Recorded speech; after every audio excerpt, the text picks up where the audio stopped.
Halo, Teh Yuli.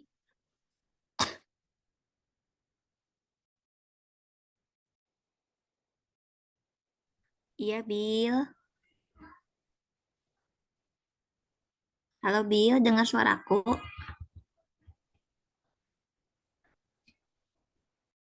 Yulianti. Biasanya Kak Bila yang buka untuk mentor ini. Tapi kayaknya sekarang agak berbeda pembukaannya sekarang dengan Yuli dulu karena Kak Bila kebetulan lagi absen dulu hari ini. Untuk yang belum masuk boleh nanti di apa namanya dikasih tahu untuk gabung ya rekan-rekan. Ini sambil di admit juga. Oh iya, untuk pemateri hari ini kebetulan ada Dokter Yusuf yang nanti akan sharing-sharing. Nanti seperti biasa rekan-rekan boleh untuk sambil meramaikan Zoom malam ini, boleh meramaikan di kolom chat atau resen langsung jika ada pertanyaan ya.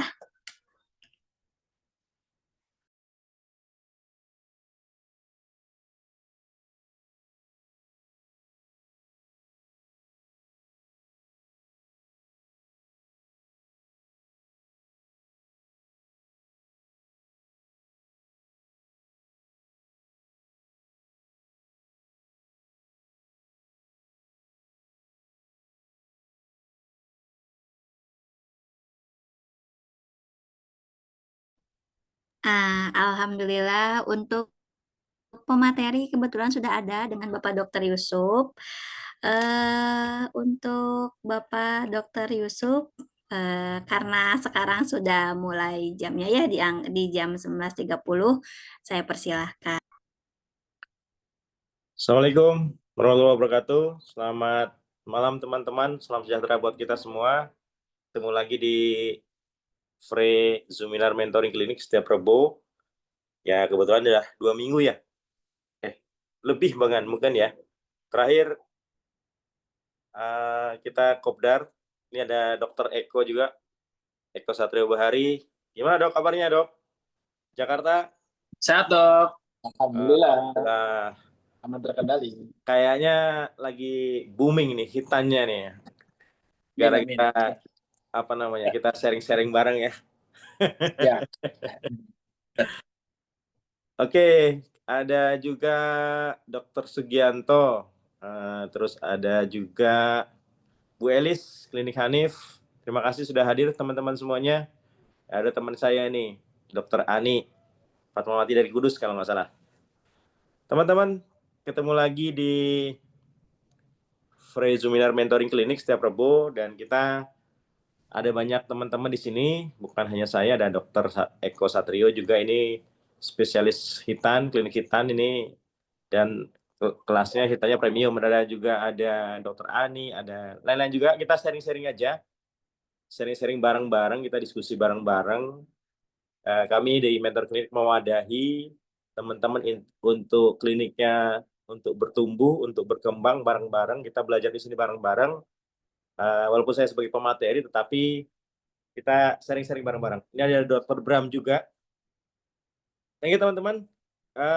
Kali ini saya mau membahas terkait ada scorecard klinik bertumbuh. Sejauh mana sih klinik kita ini sudah tumbuhkah, stagnankah, atau sedang menuju ke pertumbuhan? Seperti apa? Kemarin di grup sudah kami bagikan lewat Teh Bila. Kebetulan hari ini kurang sehat Teh Bilanya.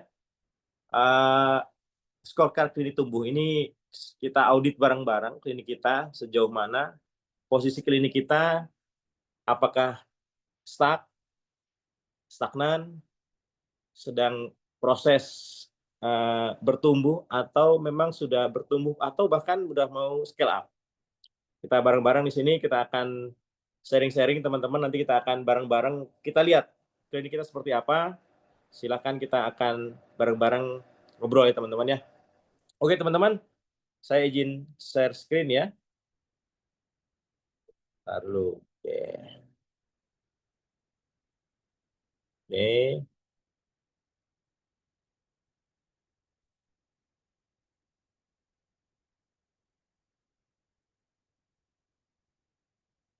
Sudah kelihatan belum, teman-teman? Sudah terlihat kah? Atau belum terlihat? Sudah kelihatan? Halo, halo? Sudah. Oh, Sudah, udah. Dok. Oke. Makasih banyak. Oke, teman-teman semuanya, kita akan bahas apakah klinik kita jalan nggak, tumbuh nggak. Kita akan audit bareng-bareng klinik teman-teman supaya bisa scale up, bisa kita leverage ya, kita scale up.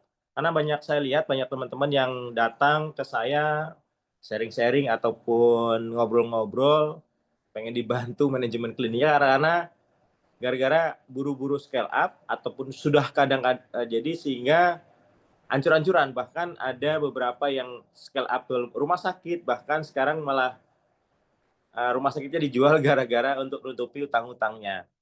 Yang kedua, ada juga yang stuck, karena stucknya bosen, teman-teman, banyak kejadian ini teman-teman bosen, akhirnya beralih ke bisnis lain, entah itu ayam kah, atau properti kah, banyak nih teman-teman dokter yang punya klinik, karena memang bosen, karena memang inilah tantangan kita sebagai owner klinik untuk ya kita sama-sama bagaimana caranya kita fokus dan kita bukan hanya kita yang tumbuh, tim kita juga bertumbuh dan klinik kita otomatis akan bertumbuh juga. Oke, yang baru pertama kali ketemu ya mungkin sedikit perkenalan, saya Dr. Yusuf, ya pemilik klinik keluarga di Cianjur kebetulan. Kemudian sudah 2013 klinik berdiri, saya lulus 2001, keliling-keliling, biasalah teman-teman kalau istilah dulu ngamen ya teman-teman ya, belajar dari, karena bingung juga posisinya, bingung dari satu mentor ke mentor yang lain, boleh dari Pak Budi Isman lah, dari Yusak, dari macam-macam. Jadi karena beberapa tidak jadi satu, tetapi ada beberapa yang terbagi-bagi teman-temannya. Nanti kita akan bahas bareng-bareng. Kemudian saya juga mengambil sertifikasi untuk konsultan di konsultan manajemen kesehatannya juga.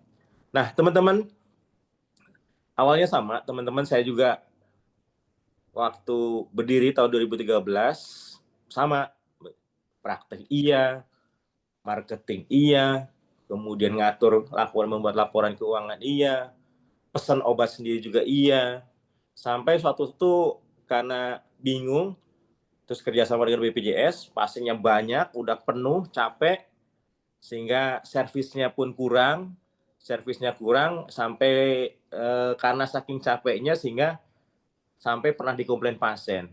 Akhirnya bilang sama tim lah, udah cari dokter lain untuk backup, karena sampai ada 2 ruangan untuk saya bolak-balik satu shift ya, dari pagi jam 7 sampai jam 1 itu sekitar 70 sampai 80 pasien. Jadi nggak pernah duduk, nggak pernah, terus saja pasiennya. Satu saat udah cari dokter, malah yang datang kebanyakan. Karena teman-teman dokter kebanyakan saat itu ada suami istri segala macam. Akhirnya udahlah, saya ngalah dalam artian udah saya mengurangi jam praktek saya. Saya fokus ke Hitan waktu itu sama dengan dokter Eko Bahari, Hitan, kemudian USG, fokus ke situ aja. Karena banyak ya pasiennya jarang-jarang juga waktu itu awal-awal, jadi banyak bengongnya. Karena banyak bengongnya akhirnya mikir strategi teman-teman. Ada untungnya juga mikirin marketing seperti apa, mikirin strategi kliniknya seperti apa, bagaimana pasiennya supaya nyaman, supaya meningkat. Jadi mikir di situ dok. Bagaimana ngolah tim, bagaimana handle konflik segala macam. Ya alhamdulillah karena banyak nganggurnya sebetulnya, karena kebanyakan dokter waktu itu akhirnya saya ya pelan-pelan membentuk tim, membentuk sistem, membentuk marketing, bikin sistem keuangan. Belajarnya karena kita dapat masalah teman-teman ya. Jadi kena masalah pajak juga, dapat surat cinta juga dari kantor pajak, sehingga belajar pajak juga, belajar keuangan juga, belajar ngelola tim karena konflik, ditikung juga sama teman-teman sendiri, di macam-macam teman-teman. Banyak dari situ banyak belajar sampai akhirnya kami karena banyak yang datang ke kami minta di studi banding lah, benchmarking lah. Terakhir kemarin ada benchmarking dari untuk marketingnya Klinik Rotin Sulu. Akhirnya udahlah saya membuat mentor klinik dengan Dr. Rahman dan Teh Yuli dan beberapa teman-teman juga. Nah, teman-teman, akhirnya sama teman-teman. Dulu pun saya kondisi seperti teman-teman ya. Di awal klinik berdiri, ada timnya keluar masuk, pasiennya juga stuck kok. Pasnya gitu-gitu aja ya. Tim gonta-ganti keluar masuk, kemudian income pasien juga bertumbuh-tumbuh. Gimana nih ya? Karena satu sisi saya sebagai dokter, saya praktek, satu sisi juga mikirin gimana kliniknya supaya rame, satu sisi mikirin BPJS juga, mikirin operasional juga, cari obat juga, puyeng teman-teman. Nah ini sebetulnya jebakan para owner klinik di sini yang terjebak ke operasional. Sibuk tapi nggak strategis. Sama dengan teman-teman mungkin merasakan seperti sekarang, saya sudah pernah merasakan. Jadi, nah gimana caranya teman-teman? Nah, memang teman-teman ini hasil penelitian dari jurnal. Jadi banyak dokter di layanan primer, di puskesmas, di klinik, atau dokter praktek mandiri merasa bahwa banyak waktu dihabiskan untuk mengkompensasi kegagalan operasional ya, membuat sistem, membuat strategi segala macam itu justru menghilangkan kemampuan mereka untuk berfokus pada diagnosis, mengedukasi pasien atau mengembangkan prakteknya mereka. Nah, ini memang dilema buat teman-teman dokter, terutama yang tadi ya, satu sisi dia harus meningkatkan skill dia di pasien, di fungsional, dia praktek segala macam, karena pasien datang pun karena kita kan ya, karena kita sebagai dokternya, dia harus meningkatkan skillnya. Satu sisi klinik pun harus dikembangkan. Nah, ini dilema buat kita sebagai satu sisi sebagai dokter, sebagai owner klinik juga. Ini yang membuat dilema. Tapi jangan salah teman-teman. Teman-teman, kalau teman-teman terus kerja di klinik ya, kecuali dokter praktek mandiri ya, kerja di klinik tapi nggak kerja untuk klinik, maka kliniknya teman-teman nggak akan naik kelas, nggak akan bisa scale up. Paham nggak teman-teman? Jadi kalau teman-teman kerja di klinik, tapi nggak kerja untuk klinik, maka kliniknya teman-teman nggak akan pernah naik kelas. Maksudnya apa dok? Maksudnya itu bahwa teman-teman terlibat langsung ngurusin operasional ya, jadi praktek iya, sebagai customer service iya, jawabin orang nanya iya, nanya di WA, konsultasi, tanya jadwal, tanya harga, ngurusin stok obat iya, ngurusin keuangan iya, dampingi daftarin juga. Jadi sibuk sebagai teman-teman kerja sebagai pekerja, sebagai dokter, sebagai pemilik klinik iya, ngurusin klinik iya. Bedanya apa dengan kerja untuk klinik? Kalau teman-teman kerja untuk klinik adalah teman-teman membangun sistem. Jadi supaya kliniknya bisa jalan tanpa harus ada teman-teman. Oke, untuk awal teman-teman mungkin sebagai dokter ya kerja kayak dokter Eko, ya hitan iya. Dia mikirin gimana berkembang juga, marketing juga, semuanya digarap semuanya. Semuanya digarap, CEO ya, bahkan kebersihan pun digarap karena memang bahkan sampai dulu saya membuat media sosial yang konten-konten saya juga sendiri. Jadi, tapi teman-teman, kalau teman-teman membuat klinik berbeda dengan dokter praktek mandiri ya, teman-teman membuat klinik, membuat sebuah bisnis, ya teman-teman harus membuat sistem. Pertama adalah ya susun struktur organisasinya klinik teman-teman. Susun organisasinya, siapa megang apa, bagian pendaftaran siapa, bagian layanan siapa, bagian obat siapa, bagian marketing siapa yang bagian operasional siapa. Ini harus dibentuk sistemnya. Kemudian latih mereka, kita ajarin mereka. Maunya kita apa, jobnya dia apa, kita latih. Dan paling susah di sini adalah teman-teman mendelegasikan sebagian tanggung jawabnya teman-teman, baik itu keuangan, obat.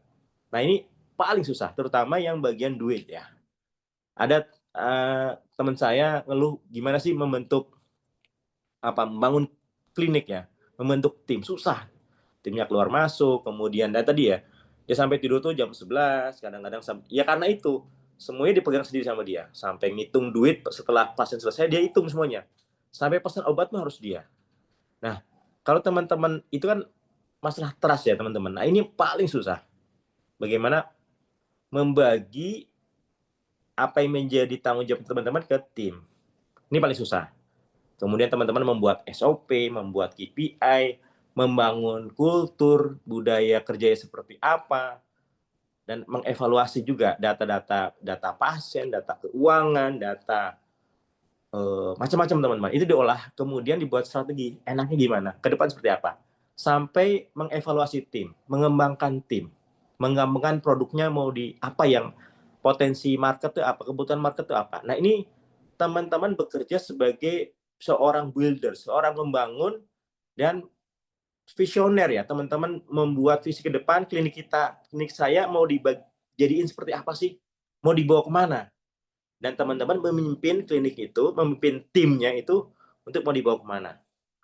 Nah, teman-teman, kami di Mentor Klinik membuat sebuah formula, kemarin di Kopdar pun sudah saya share juga, membuat sebuah framework bagaimana sih ibaratkan sebuah bangunan itu, teman-teman itu bangun klinik itu yang membangun sebuah bangunan yang utuh, yang terstruktur. Sehingga dia bisa tumbuh, dia bisa berkembang, bahkan bisa di cloning ya, dibuat cabang segala macam. Nah, pertama adalah teman-teman kuncinya adalah fondasi. Fondasinya itu adalah kulturnya. Kultur ini adalah value-nya teman-teman semua. Jadi tanpa ada kultur yang kuat, tanpa ada budaya yang kuat, sistem apapun yang dibentuk sama teman-teman hanya sebagai formalitas aja. Nah, kultur ini menyangkut value apa yang teman-teman yakini ya, standar kerjanya seperti apa, hubungan dengan tim seperti apa, bagaimana memberikan servis ke pasien seperti apa. Ini adalah fondasi teman-teman. Ibarat bangunan seperti apa? Contoh, teman-teman pengen timnya itu memberikan servis yang baik. Ya, teman-teman harus memberi contoh. Bagaimana sih servis yang baik? Teman-teman pengen timnya jujur. Nah, bagaimana seorang tim dari klinik Bahari Medika misalkan ini menjadi timnya jujur seperti apa? Nah, ini adalah value-value yang menjadi keyakinan dari teman-teman. Dan ini menopang semua pilar-pilar yang ada di atasnya. Nah, pilar pertama adalah, dan ini paling bagi saya walaupun kedudukannya sama, tetapi ini adalah permasalahannya banyak di sini. Pertama adalah masalah orang, masalah SDM. Nah, di antara bangunan-bangunan ini harus seimbang, tapi paling 70% masalah ini adalah masalah orang. Mulai dari rekrutmen, hiring ya, rekrutmen orang, pembagian job, kita bikin training, kita evaluasi pekerjaannya, ada coaching, ada mentoring. Nah, termasuk hiring saat perekrutan itu pun harus sesuai, orang-orang yang di dalamnya adalah sesuai dengan value dari teman-teman semuanya. Nah, kalau teman-teman pengen kliniknya bertumbuh cepat, ya timnya pun harus berkembang. Nggak bisa, karena yang orang-orang teman-teman pengen kliniknya kelas A, ya orang-orang di dalamnya harus kelas A. Makanya kita harus didik, kita harus tumbuhkan, kita harus kembangkan juga, kita harus training juga. Yang kedua adalah masalah servis ataupun operasional. Operasional itu mulai dari SOP, alur, sistem kerja, kualitas layanannya, mulai dari pasien datang sampai pasien pulang seperti apa. Ini kunci juga teman-teman. Teman-teman bisa memberesin SDM, memberesin layanan, operasional, itu sudah hampir 70-80% permasalahan selesai. Dan layanan ini adalah kunci bagaimana teman-teman mendatangkan pasien, karena experience ataupun pengalaman dari pasien datang sampai pulang ini adalah bagaimana dia akan balik lagi, bahkan dia akan menceritakan pengalaman yang dia rasakan di klinik itu kepada orang lain. Nah, ketiga adalah marketing. Kalau marketing itu, kalau saya bilang darahnya teman-teman. Nah, darahnya juga sama juga sebetulnya penting, karena bagi klinik-klinik yang awal yang baru, ini adalah marketing itu pertama ya teman-teman, kunci ya. bukan hanya promosi. Mungkin di awal promosi betul ya teman-teman ya. Bagaimana awareness, bagaimana kita masyarakat sekitar ini tahu kliniknya kita. Bagaimana kita membangun persepsi, membangun branding. Klinik kita mau dikenal sebagai apa sih? Sebagai value proposition. Apa sih bedanya klinik kita dengan klinik yang lain? Bukan hanya tempat berobat, tapi apa yang bisa kita solusikan untuk customer kita, target market kita. Yang kedua, bukan hanya online ya, mungkin dengan iklan ya, dengan ads segala macam awal ya, tapi begitu datang, apakah yang dijanjikan di iklan ataupun promonya itu sesuai dengan apa yang diceritakan orang atau apa yang diiklankan. Jangan sampai orang datang kecewa dengan layanan kita. Kuncinya di situ teman-teman.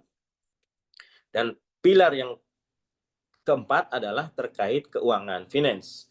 Bagaimana mengatur keuangan, membuat laporan keuangan, dibedakan dengan laporan keuangan pribadi. Kadang-kadang ya kita ya digaji juga, mengatur cash flow seperti apa, membuat laporan biar efisiensi operasional biayanya seperti apa, bagaimana membuat bisa membeli aset. Ya, kalau keuangannya bocor ya nggak sehat teman-teman. Nah, baru ibarat sebuah rumah harus ada atapnya. Atapnya ini adalah leadership teman-teman. Nah ini adalah leadershipnya teman-teman semuanya. Kalau pilarnya kuat, tetapi kalau leadershipnya atapnya lemah ya nggak bisa, kacau juga teman-teman. Karena tim kita itu tergantung kita sebagai leadernya, sebagai role modelnya. Bagaimana membuat keputusan, bagaimana menentukan arah gimana, membuat kebijakan seperti apa. Jadi bukan hanya bos, teman-teman, bukan hanya bos, tetapi juga membuat arsitek pertumbuhan kliniknya. Makanya dibutuhkanlah leadership di sini. Nah, teman-teman semuanya, kalau klinik kita hanya jalan karena promo ya, mungkin kita awal untuk promo, atau karena kita sebagai dokternya hebat, tapi itu belum mungkin untuk awal, selama kita masih ada, bisa. Tapi kalau pilar-pilar ini nggak tertata, kita nggak bentuk dari awal, walaupun kliniknya teman-teman baru mungkin ya, baru setahun, 2 tahun, tapi kalau teman-teman nggak menata ini, bisa aja sih jalan, tapi nggak bertumbuh teman-teman. Gampang goyah. Ada kompetitor, ataupun ada nanti teman-teman udah capek, teman-teman sudah mulai mengurangi jam praktek segala macam, nanti akan goyah. Makanya teman-teman, saya ajak teman-teman untuk coba kita merefleksi klinik kita, mana yang paling lemah dari pilar-pilar ini, atau dari pondasi, ataupun bahkan dari atapnya, mana yang paling lemah. Mana sih yang paling lemah dari framework ini, dari klinik formula ini? Apakah budaya kerjanya sudah support, mendukung untuk klinik ini bertumbuh? Ataukah mungkin servisnya? Ataukah mungkin keuangan yang bocor? Atau di pengaturan keuangannya? Karena banyak maunya ownernya biasanya. Saya pun pernah seperti itu teman-teman ya. Maka teman-teman, atau mungkin dari leadernya ya, teman-teman semuanya apa-apa telepon. Ini bagaimana Pak? Ini jadi teman-teman sebagai pemadam kebakaran aja ya, ada masalah dipadamkan, ada masalah dipadamkan. Tidak membuat sistem bagaimana masalah itu tidak muncul, dan nggak berulang. Apa-apa nanya, dan yang ditanya itu permasalahan sama. Mungkin teman-teman mengalami juga hal-hal yang sama teman-teman ya. Nah, pertanyaannya, yang teman-teman sudah punya scorecard ataupun bisa refleksi pilar-pilar yang tadi, bagian mana sih yang paling lemah teman-teman? Boleh teman-teman chat, ataupun mau raise hand, ataupun mau cerita boleh, atau nanti di terakhir aja ya. Kalau mau ada yang chat juga boleh teman-teman. Bagian mana sih yang paling lemah di pilar mana? Apakah pusing dok ngatur orangnya, udah mulai pusing? Biasanya udah di atas 5 tahun udah pusing ngelola orang. Ataukah dari awal marketingnya gimana sih, datangin pasien dok? Gimana pasiennya kliniknya supaya rame? Itu biasanya di marketingnya. Ataukah di yang tadi ya, bolak-balik timnya nanya terus, nggak ada inisiatif segala macam. Atau bahkan timnya keluar masuk.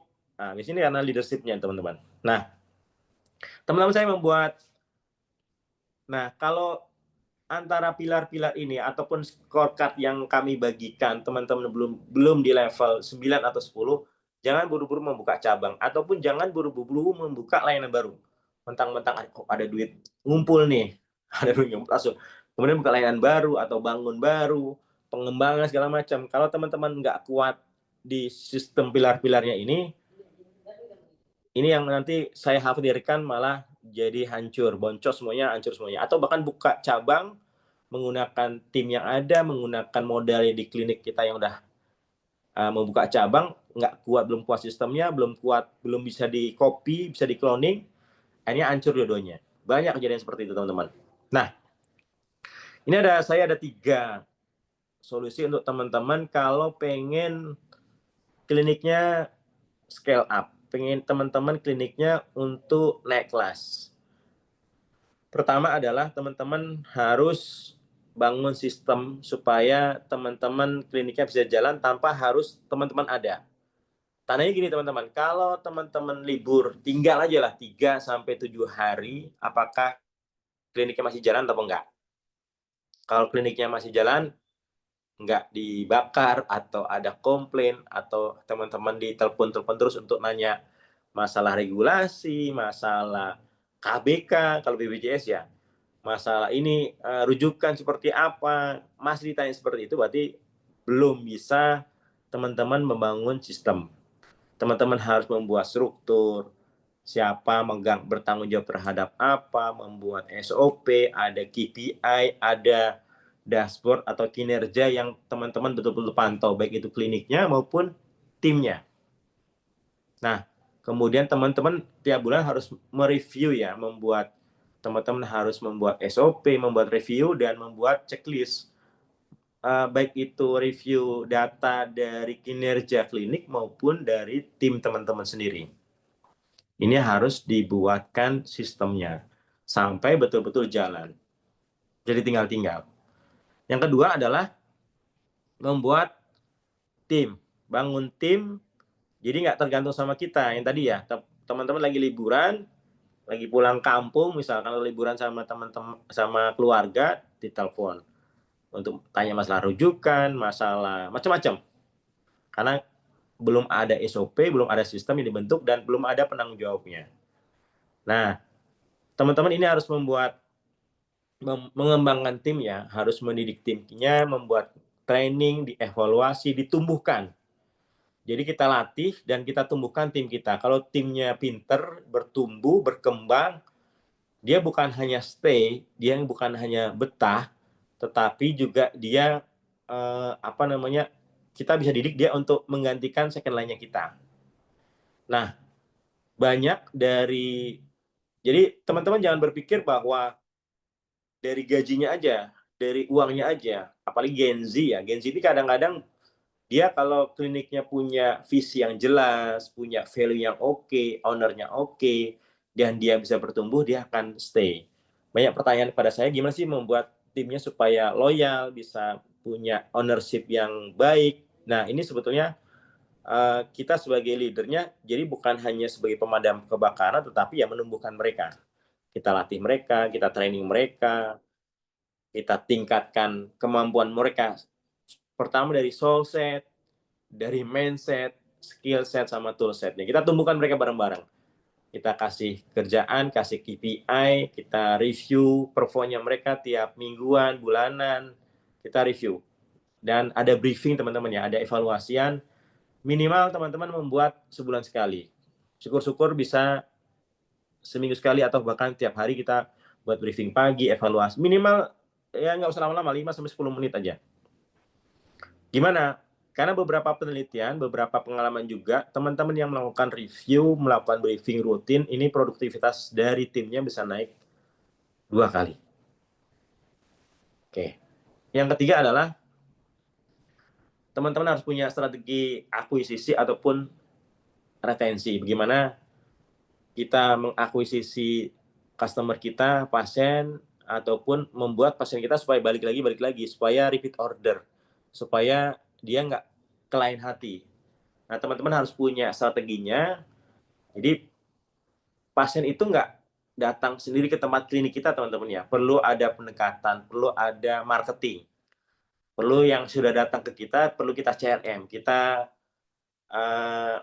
apa namanya, jalin resepsinya, ditanya bagaimana pengobatannya, kondisinya seperti apa.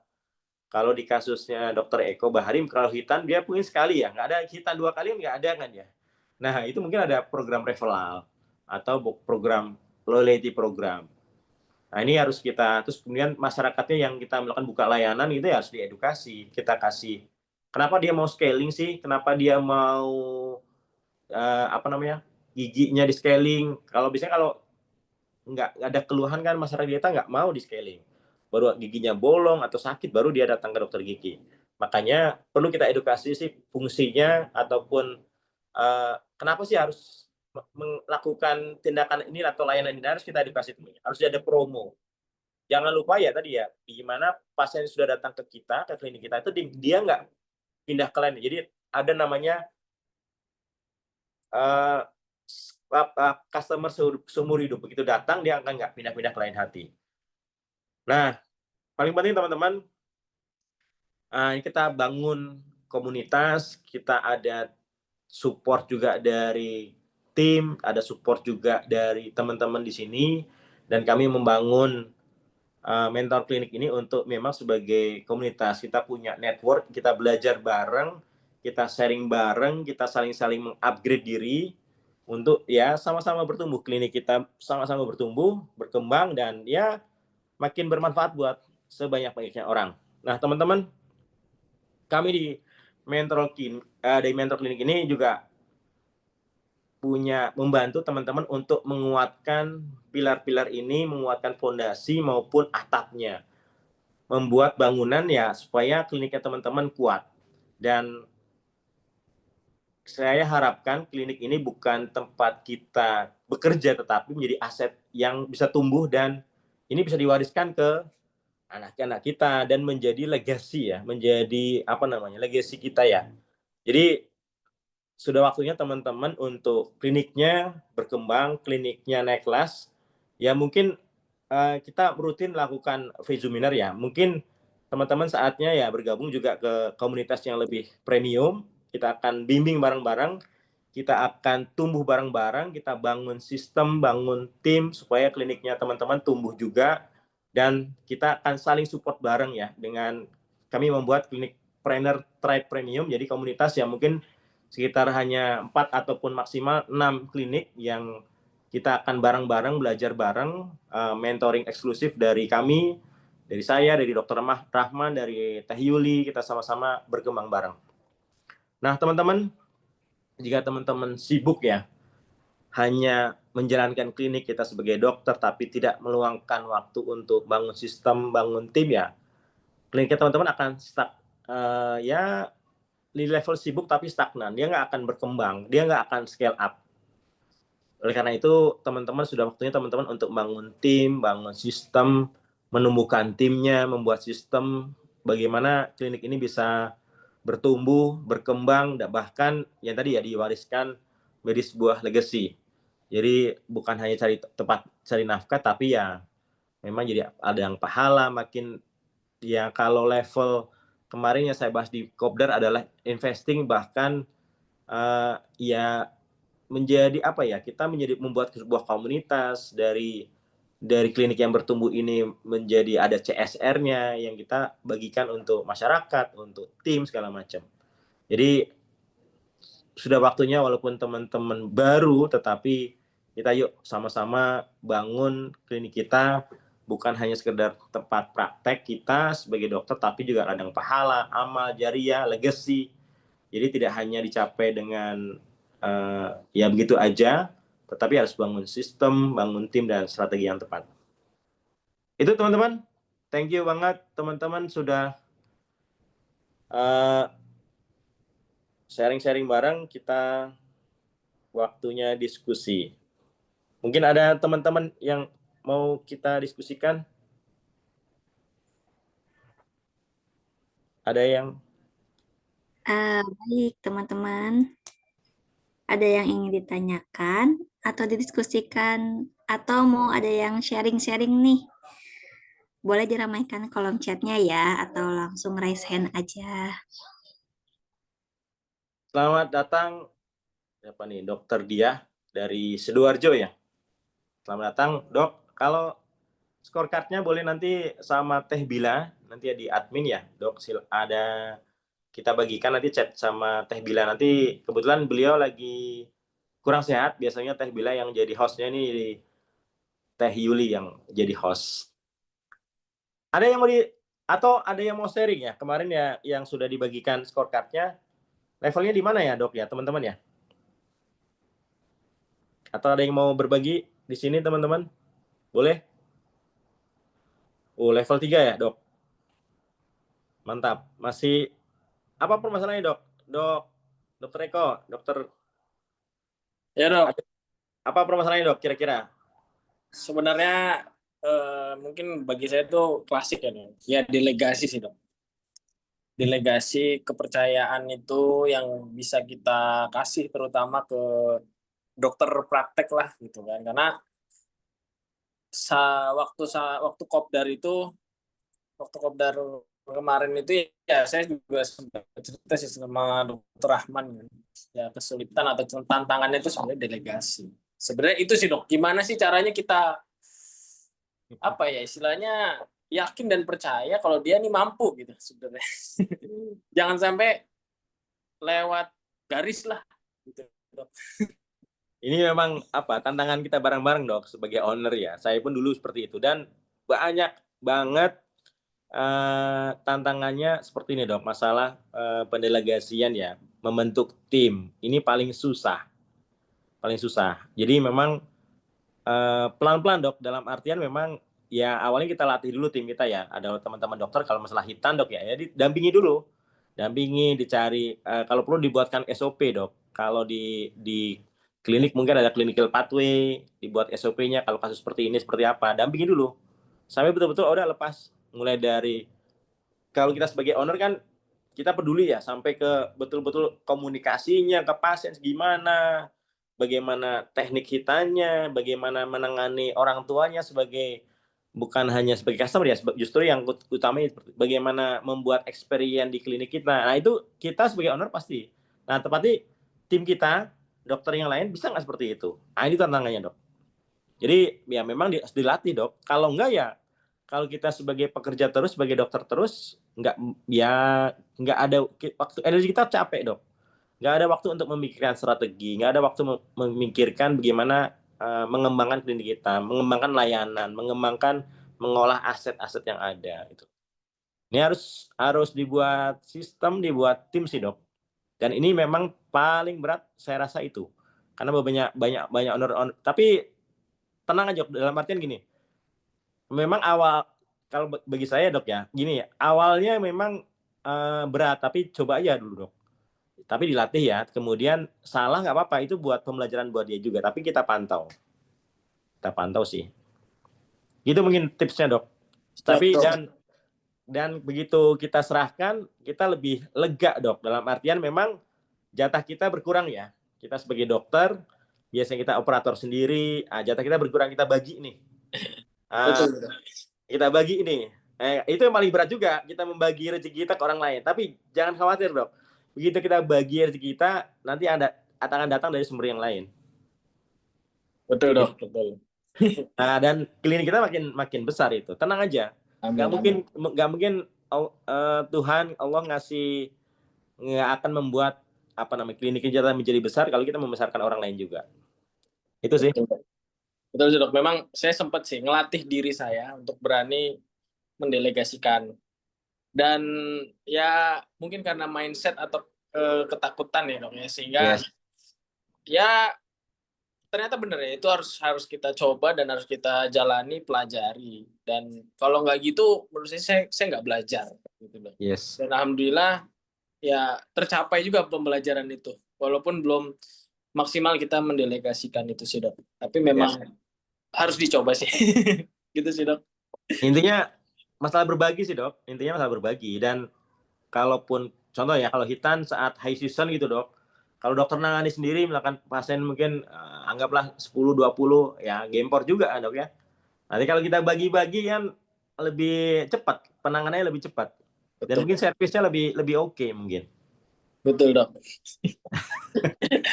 Betul banget. Siap, Dok. Terima kasih, Dokter. Siap. Thank you, Dok. Ini ada pertanyaan dari Dokter Irma. Dok, izin tanya strategi apa yang bisa dilakukan untuk klinik yang baru launching agar pasien mengetahui klinik kita, Dok? Pertama, kalau dokter tahu bikin ini, apa sih pembeda klinik kita dengan klinik yang lain atau dengan kompetitor? Teman-teman bisa bikin analisa SWOT klinik kita dan klinik yang lain, kekuatan kita, kelemahan kita, keunggulan kita atau ancamannya, peluang ataupun ancaman. Analisa SWOT ataupun bisa pakai model Canvas juga bisa. Itu ada beberapa metode, Dok. Intinya apa sih yang membuat pembeda klinik kita dengan lain dan orang itu mau datang ke kita. Setelah itu yang kalau untuk awal mungkin dokter bisa mempromokan ya dengan iklan juga bisa. Kalau dulu saya awal-awal dengan penyuluhan, karena masyarakat kalau di kota besar mungkin pakai iklan bisa ya, kayak Dokter Eko Hitan di Jakarta pakai iklan untuk menjangkau wilayah tertentu bisa dengan media sosial atau Google dan segala macam. Tapi untuk masyarakat di daerah, khususnya di tempat saya kan banyak 70% masih offline, masih manual. Jadi ya memang datengin kantong-kantong di mana target market kita. Kalau di sini masyarakat petani segala macam datang ke penyuluhan, ke desa, bikin penyuluhan, bikin kerumunan ya, terus kita perkenalkan. Atau kalau daerah kita daerah pabrik ataupun kalau di sini di Cipanas itu hotel ya, Dok. Kita datengin mereka untuk kasih free untuk penyuluhan ya. Tergantung kebutuhannya mereka terkait. Nah kan banyak pegawai hotel karena lembur ya, tiga shift, mereka banyak sakit lambung, kurang tidur, banyak. Nah itu kita kasih penyuluhan, kasih free aja untuk mengenalkan kita sebetulnya. Dari mereka kenal kita, nanti akan dari mulut ke mulut akan mengarahkan kita. Itu untuk awal itu. Istilahnya kalau di metode marketing namanya awareness. Awareness itu bisa dari iklan, bisa kayak penyuluhan, tergantung target market kita di mana, mainannya apa, mereka informasinya dari mana. Gitu, Dok. Itu mungkin untuk awalannya supaya pasien tahu klinik kita nih. Di samping itu juga ya tadi ya bedanya klinik kita dengan yang lain apa sih? Atau bisa tanya juga, udah mereka kalau berobat kemana sih? Ke klinik B atau ke puskesmas? Nah, tanya kenapa mereka berobat ke sana. Nah itu nanti bisa kayak contoh ya. Saya membuka layanan USG. Di sini kompetitor saya adalah Dokter Objin. Karena mereka bukanya sore, saya buka pagi. Karena buka pagi itulah maka orang datang ke kita. Karena mereka masyarakat kita biasanya kalau habis maghrib dia udah di rumah nih, nggak datang, nggak malas keluar lagi. Karena wilayah Cipanas wilayah dingin ya, jadi udah maghrib udah datang. Atau nggak sore biasanya hujan. Nah, atau ke dokternya biasanya karena operasi dulu, ya nunggu lama. Nah, kelebihan itu yang kita cari, itu yang kita ambil, Dok. Peluang-peluang itu. Jadi mungkin ini salah satu tips ya, Dok ya. Dokter Irma, semoga membantu. Atau mungkin mau tanya lagi atau mau open mic ataupun open cam boleh, Dok. Kemudian ada Dokter Dede dari Garut. Izin bertanya, Dok, bagaimana strategi pemasaran klinik yang paling efektif untuk meningkatkan kunjungan pasien? Sama ya tadi, Dok ya. Marketing itu ada offline, ada online, ada juga yang paling penting kuncinya adalah layanan dulu, Dok. Dalam arti gini, layanan kita diperbaiki dulu. Mulai dari dokternya, komunikasinya, mulai dari timnya, mulai dari kebersihan. Jadi kalau saya bilang ada dua, Dok. Ada sistem touch point, ada human touch point. Sistem itu tempatnya, layanannya mungkin tempatnya di sofa, kalau di daerah Garut dingin ya. Mungkin kalau di Jakarta mungkin pakai AC, ada ruang bermain, apa yang menjadi kebutuhan dan keinginan customer kita. Ada yang online itu bisa melalui media sosial, bisa melalui Google ya. Jadi kita kalau klik Google pakai web, itu klinik kita ada klinik sekitar. Nah, itu ada klinik kita tuh. Atau ya tadi dengan offline, dengan penyuluhan. Kita datengin kantong-kantong di mana target market kita ada. Itu sih mungkin beberapa tips. Dokter bisa lihat juga di rekaman-rekaman YouTube kita di Mentor Clinic ataupun di Zoom Free Zoominar itu ada beberapa yang sudah dibagi sama saya maupun Dokter Rahman. Ada beberapa tips juga untuk bagaimana sih kita muncul di mesin pencarian Google itu seperti apa. Oke, ada namanya SEO, Search Engine Optimization. Oke, yang lain Dok, dengan Dokter Niva, izin tanya kalau misalkan udah bikin tim, apa perlu bikin SK-nya, dan apa ada ketentuan reward dan punishment atau lainnya biar jalan dan bagus, punten lewat chat sambil ngomong anak. Oke, Dokter Niva, pertama yang tadi ya, bikin struktur dulu, struktur organisasi, apa, siapa, megang apa, tanggung jawabnya, dan tanggung jawabnya apa. Siapa bertanggung jawab terhadap apa.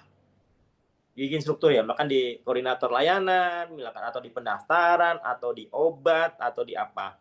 Itu dulu dok, bikin strukturnya dulu. Kalau memang butuh SK nggak apa-apa untuk kejelasan, tapi yang penting dia jelas ya. Job desk-nya apa? Oh, job desk pendaftaran tuh harus. Yang kedua, kalau sudah ada job desk-nya, bikin KPI-nya. KPI itu Key Performance Indicator. Indikator kunci apa yang targetnya apa sih? Contoh, kalau di layanan itu paling enggak jangan ada kesalahan input di rekam medis.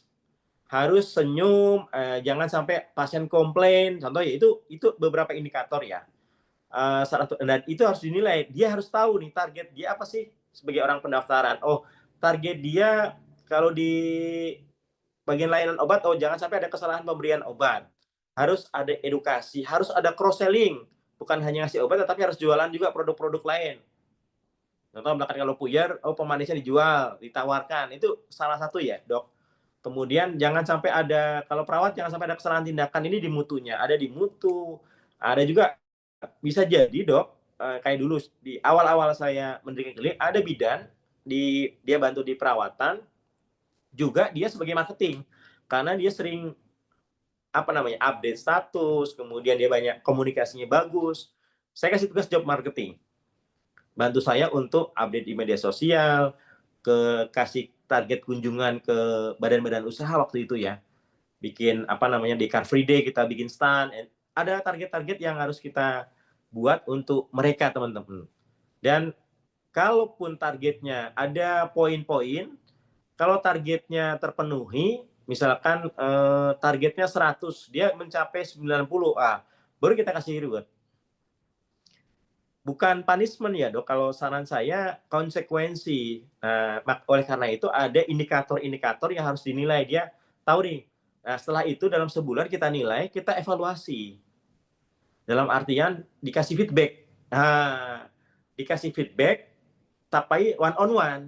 Panggil timnya, kasih tahu, bagusnya begini loh. Kemarin saya, makanya ada, kalau bisa pun ada briefing. Misalkan kita lihat nih, misalkan karena capek, mungkin dia memberikan layanan ke pasien itu nggak senyum, ataupun marah-marah, panggil aja. Ataupun di forum itu dibahas di briefing itu, tapi tanpa menjudge seorang tersebut, tapi bicaranya secara umum. Nah, secara personal panggil, kita evaluasi bareng. Jadi di one on one dan mereka ditumbuhkan, kasih motivasi. Nah, gitu dok, mungkin bisa membantu Dokter Niva. Dari Dokter Ima, sekarang kan eranya BPJS, kapan kita bisa memutuskan klinik kerjasama dengan BPJS atau tidak? Nah ini, kalau sekarang, kemarin juga ada bahasan di Kopdar ya dengan Dokter Eko, juga beberapa teman-teman, kalau misalkan teman-teman era sekarang, kalau untuk merubut kapitasi ya, kalau BPJS kapitasi dok ya, menurut saya agak berat dok, dalam artian bukan masanya lagi. Mungkin awal-awal kami 2013 sampai 2012 ya, 2013, 2014 sampai maksimal 2015 lah. Mungkin oke dok. Kalau saat ini agak susah dok. Saran saya, kemarin juga ada pertanyaan juga dari Tuban kalau nggak salah. Dia kliniknya sudah terbentuk, rawat inapnya udah banyak juga, udah rutin. Dia tanya, perlu kerja sama BPJS nggak? Kalau sudah sudah approval, pasiennya udah banyak, apa yang bisa sama BPJS? Saran saya ya, udah bukan masanya lagi kalau saran saya untuk ya agak berat, bahkan di dinas kesehatan di sini di Cianjur itu malah tidak menyarankan untuk mereka kerjasama ya. Ya, kalau teman-teman sudah approve dan gini toh, kalau teman-teman sudah approve layanannya oke, sudah datang, ngapain?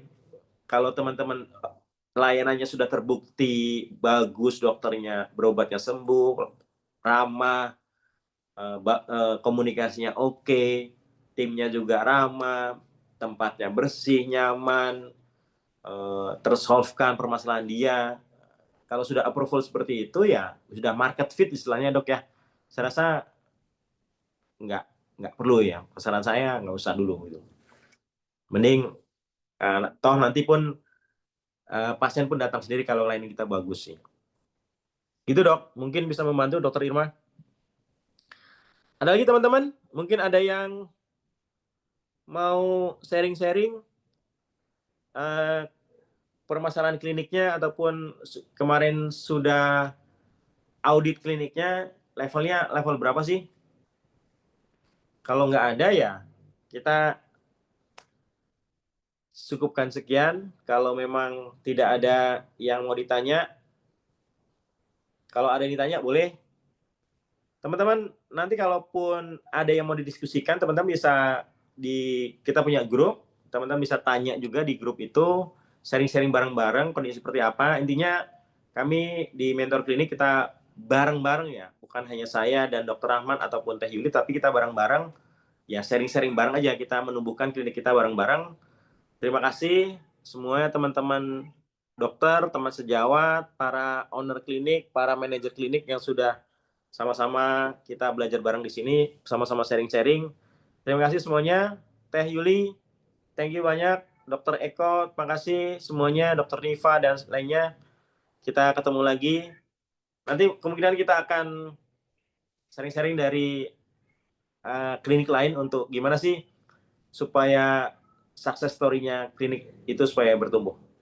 Kita sharing-sharing yang lain. Thank you semuanya. Terima kasih. Sampai ketemu di lain kesempatan. Teh Yuli, silakan.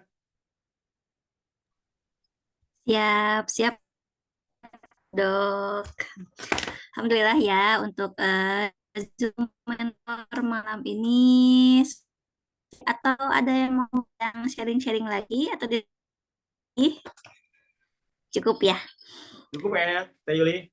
Semoga untuk siap, siap Dok, siap. Semoga bisa sama-sama kita implementasikan ya untuk materi-materi dari Dr. Yusuf. Terima kasih untuk rekan yang sudah hadir di malam ini. Sehat-sehat ya semuanya. Untuk balance scorecard nanti bisa langsung japri Kakak Bila aja ya di grup juga. Terima kasih untuk rekan-rekan semuanya di sini. Wassalamualaikum warahmatullahi wabarakatuh. Terima kasih, selamat malam teman-teman. Sehat-sehat selalu. Waalaikumsalam warahmatullahi wabarakatuh. Amin. Salam.